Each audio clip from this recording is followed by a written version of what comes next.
ওসমান হাদি হত্যার তদন্তে জাতিসংঘ বরাবর চিঠি ইস্যু না হওয়া পর্যন্ত আন্দোলন চালিয়ে যাওয়ার ঘোষণা দিয়ে ইনকিলাব মঞ্চের শাহবাগ অবরোধ। দুপুরে রাজধানীর হোটেল ইন্টারকন্টিনেন্টাল এলাকা থেকে লাঠিচার্জ করে আন্দোলনকারীদের ছত্রভঙ্গ করে দেয় পুলিশ। হাদি হত্যার ঘটনায় জাতিসংঘের তদন্ত চায় ইনকিলাব মঞ্চ। জড়িতদের বিচারের দাবিতে প্রধান উপদেষ্টার বাসভবন যমুনা অভিমুখে যাত্রা করেছিলেন ইনকিলাব মঞ্চের নেতাকর্মীরা। পথে পুলিশের সঙ্গে সংঘর্ষের ঘটনায় সংগঠনটির সদস্য সচিব আব্দুল্লাহ আল জাবের ও রাকসুর জিএস আম্মার সহ অনেক আন্দোলনকারী আহত হয়। শুক্রবার ইনকিলাব মঞ্চের অফিসিয়াল ফেসবুক পেজে বিকেল 4:30টার দিকে এই সংঘর্ষের ঘটনা ঘটে বলে জানানো হয়। টানা তৃতীয়বার অর্জন করেছে দেশের সেরা সুপার ব্র্যান্ড স্বীকৃতি বসুন্ধরা টিস্যু।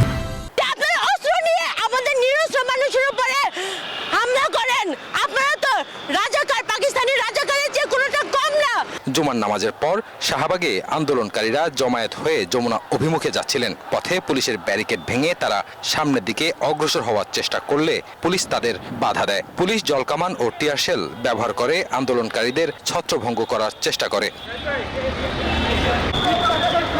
এ বিষয়ে তাৎক্ষণিক বিবৃতিতে পুলিশ জানায়, বিক্ষোভকারীদের ছত্রভঙ্গ করতে কোনো ধরনের আগ্নেয়াস্ত্র বা গুলি ব্যবহার করেননি তারা। এ সময় পুলিশ গণমাধ্যম কর্মী এবং আন্দোলনকারী সহ অনেকেই আহত হয়ে ঢাকা মেডিকেলে চিকিৎসা নিচ্ছে। এ সময় আন্দোলনকারীরা জানান, হাদির হত্যার বিচার করতেই হবে। এই ঘটনায় শাহবাগ মোড় অবরোধ করে বিক্ষোভ চালিয়ে যাচ্ছে ইনকিলাব মঞ্চ। রাজু মাহমুদ, নিউজ 24, ঢাকা।